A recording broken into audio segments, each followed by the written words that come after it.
The quest for truth, why some people shy away from hearing it. Hey everyone, Myrick here, and welcome to Myrick's Minute.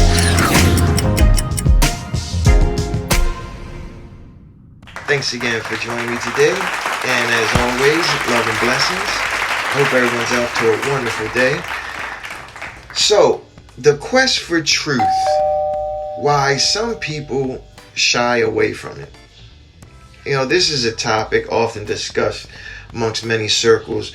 We all yearn for the truth. We all claim that we want the truth, but yet when faced with the truth, we're resistant in hearing it. You know, in ancient times of Greece, a wise philosopher named Plato once said, "No one is more hated than he who speaks the truth."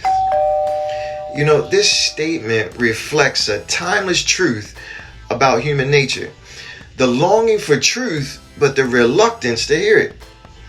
Throughout history, and even in our own lives, we encounter situations where people yearn for the truth, but often find it difficult to accept it when faced with the truth. So, today what we're going to do is we're going to explore this aspect of human behavior, and we'll dive into some examples that'll help us understand why some individuals shy away from hearing the truth, even though they claim that's what they want, that they seek it. So, to begin, let's just all, for a moment, acknowledge the fact that all humans, we all have a deep down innate desire for truth. We all want to know the facts and understand the world around us.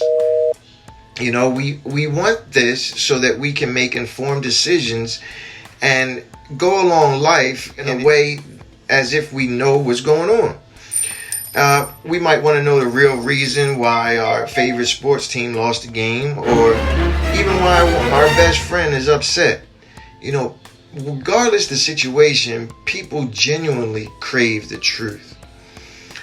However, one of the main reasons why people hesitate to hear the truth is the fear of consequences. You know, imagine, for example, you have a friend.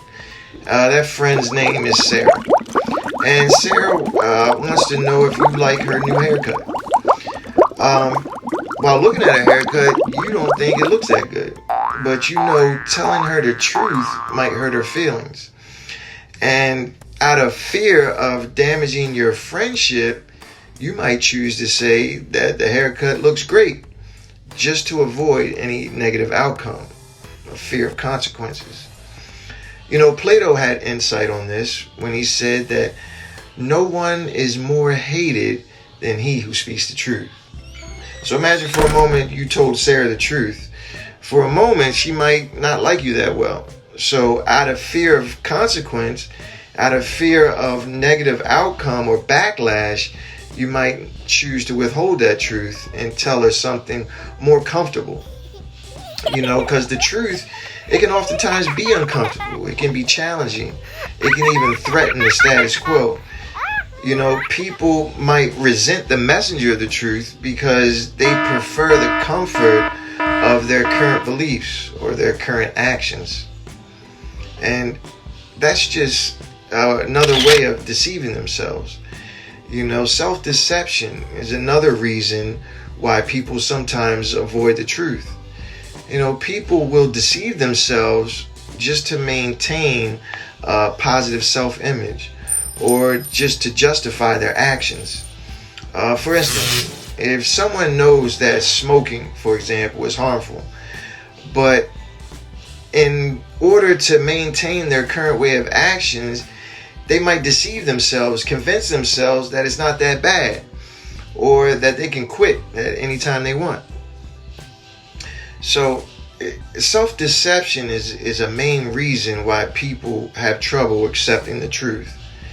You know, another reason could be that people have a bias that makes it more likely to accept information that aligns with their existing beliefs or their existing way of thinking and reject information that doesn't necessarily align with those beliefs. If we encounter a fact that challenges our worldview, we might dismiss that fact as being false, even if we know that it might be the truth.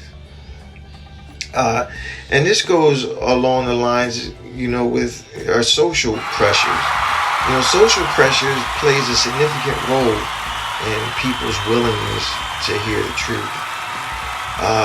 Let's for a moment consider a situation where a group of friends are gossiping about someone. You might have information that could correct that false rumor, but out of fear of social consequences, out of fear of being outcast from that group of friends, you might hesitate in speaking up. The fear of being ostracized or criticized can lead people, to remain silent, even when they know the truth, even when they may know something, to dismiss that false rumor. Let's take, for example, the parable I once heard, the emperor's new clothes. To illustrate, there's a famous story about an emperor who paraded through the city wearing invisible clothes. In reality, the emperor was completely naked, didn't have any clothes on at all.